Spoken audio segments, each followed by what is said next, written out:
Hello, I am Brooke Maguire, and the following is a presentation of the REL-MAR McConnell Media Company in St. Catharines, Ontario, Canada. The following report is from the AI Radio TV News Broadcast Network. Headline: WHO's Cancer Research Agency to say aspartame sweetener are possible carcinogen sources. Byline: Reuters. Lead: one of the world's most common artificial sweeteners is set to be declared a possible carcinogen next month by a leading global health body, according to two sources with knowledge of the process, pitting it against the food industry and regulators.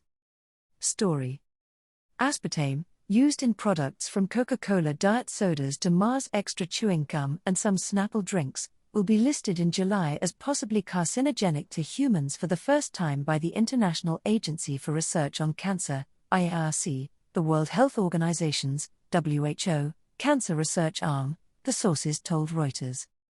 The IARC ruling, finalised earlier this month after a meeting of the group's external experts, is intended to assess whether something is a potential hazard or not, based on all the published evidence.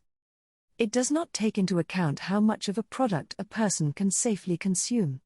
This advice for individuals comes from a separate WHO expert committee on food additives, known as JECFA, the Joint WHO and Food and Agriculture Organization's Expert Committee on Food Additives, alongside determinations from national regulators. However, similar IARC rulings in the past for different substances have raised concerns among consumers about their use, led to lawsuits, and pressured manufacturers to recreate recipes and swap to alternatives. That has led to criticism that the IARC's assessments can be confusing to the public. JECFA, the WHO Committee on Additives, is also reviewing aspartame use this year. Its meeting began at the end of June and it is due to announce its findings on the same day that the IARC makes public its decision, on July 14. Since 1981, JECFA has said aspartame is safe to consume within accepted daily limits. For example, an adult weighing 60 kilograms, 132 pounds, would have to drink between 12 and 36 cans of diet soda, depending on the amount of aspartame in the beverage, every day to be at risk. Its view has been widely shared by national regulators, including in the United States and Europe. An IARC spokesperson said both the IARC and JECFA committees' findings were confidential until July, but added they were complementary, with IARC's conclusion representing the first fundamental step to understand carcinogenicity. The Additives Committee conducts risk assessment, which determines the probability of a specific type of harm, e.g., cancer, to occur under certain conditions and levels of exposure. However, industry and regulators fear that holding both processes at around the same time could be confusing, according to letters from U.S. and Japanese regulators seen by Reuters. We kindly ask both bodies to coordinate their efforts in reviewing aspartame to avoid any confusion or concerns among the public, Nozomi Tomita, an official from Japan's Ministry of Health, Labor, and Welfare, wrote in a letter dated March 27 to WHO's Deputy Director General, Jana Jacob. The letter also called for the conclusions of both bodies to be released on the same day, as is now happening. The Japanese mission in Geneva, where the WHO is based, did not respond to a request for comment. Debate: the IARC's rulings can have huge impact.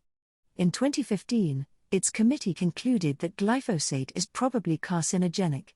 Years later, even as other bodies like the European Food Safety Authority, EFSA, contested this, companies were still feeling the effects of the decision. Germany's Bayer, in 2021 lost its third appeal against U.S. court verdicts that awarded damages to customers blaming their cancers on use of its glyphosate-based weed killers. The IARC's decisions have also faced criticism for sparking needless alarm over hard-to-avoid substances or situations. It has 4 different levels of classification: carcinogenic, probably carcinogenic, possibly carcinogenic and not classifiable. The levels are based on the strength of the evidence, rather than how dangerous a substance is. The first group includes substances from processed meat to asbestos, which all have convincing evidence showing they cause cancer, IARC says.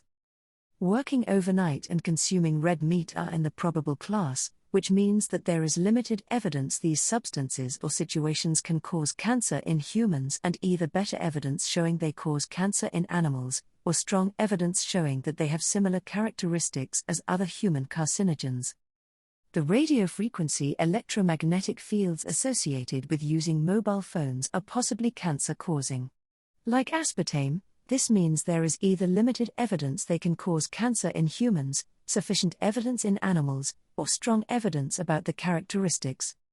The final group, not classifiable, means there is not enough evidence. IARC is not a food safety body, and their review of aspartame is not scientifically comprehensive and is based heavily on widely discredited research, Francis Hunt Wood, Secretary General of the International Sweeteners Association, ISA, said. The body, whose members include Mars Wrigley, a Coca-Cola, KO.N. unit and Cargill, said it had serious concerns with the IARC review, which may mislead consumers. The International Council of Beverages Association's Executive Director Kate Loatman said public health authorities should be deeply concerned by the leaked opinion, and also warned it could needlessly mislead consumers into consuming more sugar rather than choosing safe no and low sugar options. Aspartame has been extensively studied for years. Last year, an observational study in France among 100,000 adults showed that people who consumed larger amounts of artificial sweeteners, including aspartame, had a slightly higher cancer risk. It followed a study from the Ramazzini Institute in Italy in the early 2000s, which reported that some cancers in mice and rats were linked to aspartame. However, the first study could not prove that aspartame caused the increased cancer risk, and questions have been raised about the methodology of the second study, including by EFSA, which assessed it. Aspartame is authorized for use globally by regulators who have reviewed all the available evidence, and major food and beverage makers have for decades defended their use of the ingredient. The IARC said it had assessed 1,300 studies in its June review. Recent recipe tweaks by soft drinks giant PepsiCo, Pep.O, demonstrate the struggle the industry has when it comes to balancing taste preferences with health concerns.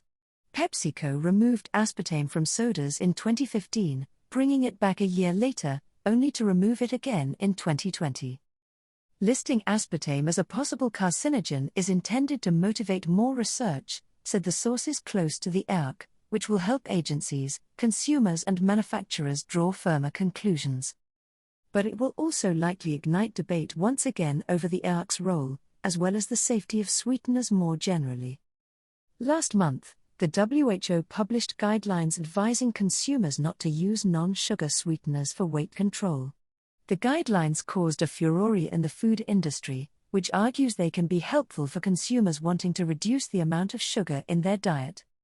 For more news and features from AI Radio/TV News, visit www.airadio.news. CA